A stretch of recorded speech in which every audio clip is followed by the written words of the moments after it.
The Champions League has brought us some massive games this season. Loads of excitement, loads of goals, some brilliant saves, and just thoroughly good entertainment. But of all the fantastic players that have been on show, who will make the team of the season? Well, coming up in the next few minutes, that's what I'm going to bring to you, my Champions League starting 11 for this campaign. First off, let's start in between the sticks. And though there have been a fair few good goalkeepers this season, for me, it has to go to Alisson. Liverpool definitely needed a new goalkeeper after what Loris Karius did in last season's Champions League final. And in the big Brazilian, they definitely got one. All the money that they paid to Roma for him seems to have paid off, with fantastic saves against Napoli at the end of the group stage, which helped them qualify, and then a brilliant clean sheet at home to Barcelona in the semi-final. For me, there was no one else who could really take this spot. Next up, and into right back position, we've gone for a 4-2-3-1 formation, by the way, for this team, and the right back spot is filled by Trent AlexanderArnold. The 20-year-old is now heading into his second Champions League final in a row, which at just 20 years of age shows he really is cut out to play at this level. He's contributed Liverpool with 3 assists this season in the Champions League, 2 of them in the 4-0 victory over Barcelona, the second one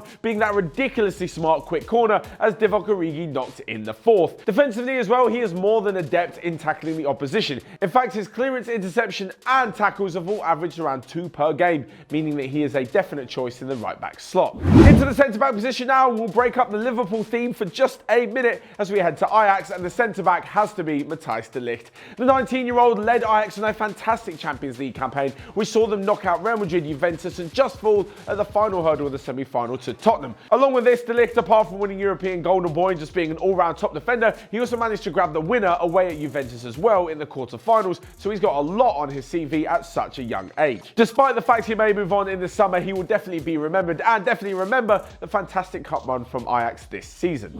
So now let's head back to Liverpool, because let's face it, they've been the best team in the Champions League this season. And if the best player from the Premier League plays for the best team in the Champions League, well, you can expect him to be in the Champions League team of the season. Of course, it's Virgil van Dijk. He's a calm, composed, brilliant passer on the ball, and defensively, he's an absolute monster. It's been shown by the fact that nobody has managed to even dribble past him this season. He's such a brilliant presence for Liverpool in defence and has really helped them come through some nervy encounters throughout the Champions League. Of course, he was going to partner Matthijs de Ligt in centre-back. And lastly, but not least on the back line, is Jordi Alba. Now, I know loads of you are going to have a lot to say about this one because, well, everyone kind of remembers the most recent game that he played in the Champions League. He had an absolute shocker as Barca lost 4-0 to Liverpool. But let's put all that aside because it's over the whole season, and Alba has been a brilliant attacking force for Barcelona. He's managed to chip in with 5 assists, which is a joint record this season with Kylian Mbappe, and also got on the score sheet once himself. He's been brilliant going forward and really has helped pick up the slack when certain other players just weren't quite doing it for Barcelona. As I mentioned earlier, he did have a shocker in the second leg at Anfield, but you can't blame him for the whole team's performance, so he still manages to keep his spot in the team of the season. Into midfield now, and we have our first massive shock of the team, and it's Tottenham's Moussa Sissoko. Now, I know that loads of you will have a lot to say about this, but trust me, the guy has been unbelievable. Rarely have we seen such a phenomenal turnaround in a player's career than Moussa Sissoko. This is due to some hard work and some astonishing performances. In the Champions League, he really was brilliant against Inter Milan in the group stage, followed it up with brilliant performances against Dortmund and Manchester City, and then completely changed the face of the tie against Ajax. Being in his position and not really contributing too many goals or assists, it's easy to overlook his contribution. But for those of you who watched the Ajax Spurs game, especially the first leg, you'll see that Ajax dominated the opening stages, scored a goal, and then as soon as Sissoko came on, things completely changed. He was a driving force in the second leg as well, which saw Tottenham and Sissoko complete an unbelievable turnaround. Now, alongside Moussa Sissoko, we could have had a whole host of players, and in fact, stick around to the end of the video where I will throw in a few special mentions for some of the players who had brilliant seasons but didn't quite make the cut. Anyway, back to Sissoko's central midfield partner, and it's Frenkie de Jong. Of course it is, the golden boy of the Ajax team. He's been unbelievable this season, and to be honest, has been one of the best players in the Champions League as a whole. Ajax's fantastic run to the semis would not have been possible without his brilliance on the ball, and it's been shown with the fact that Barcelona were willing to part with around 75 million euros to snap up the Dutch youngster. Some highlights for him this season will be absolutely dominating Pjanic and Matuidi against Juventus and sitting down the current Ballon d'Or holder Luka Modric. He put him on his arse at the Bernabeu as Ajax went on to win 4-1. He's also managed to average 3 tackles in the Champions League this season, so he's no stranger to the dirty work in the defensive part of the midfield as well. So I've gone with an attacking midfield 3 behind 1 striker because that is what our number 10 has been used to all season, and it's Dusan Tadic. he is our third and final Ajax player on this list and has had such a sensational campaign, chipping in with 6 goals and 4 assists. This is pretty special for someone who signed last summer from Southampton, where he didn't quite make the cut in the Premier League. Now he's bossing things in the Champions League. For 10 million, it looks like an absolute steal, and a personal highlight for him will be his fantastic performance in the Bernabeu. Now on the right-hand side of the attacking midfield is someone who doesn't necessarily always play there. He's more of a left-sided player, but he has been criminally underrated until this season, where he has set the Champions League on fire.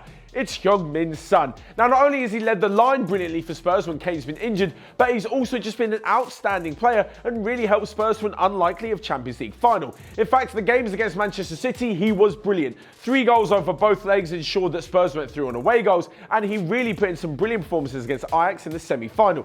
Now, of course, all of the plaudits will go to Lucas Moura for that brilliant hat-trick in the second half, but don't sleep on Son's ability and what he did to unsettle the defence. Now, for the left-hand side of the attacking three, I'm in a bit of a dilemma here, and this is where I need you guys to help. I'm going to leave a poll right around here where you guys can have your say.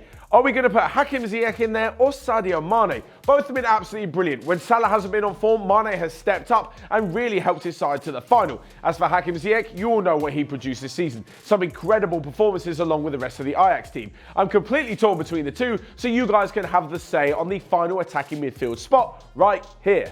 So lastly but not least, we come to our striker, the pinpoint of the team.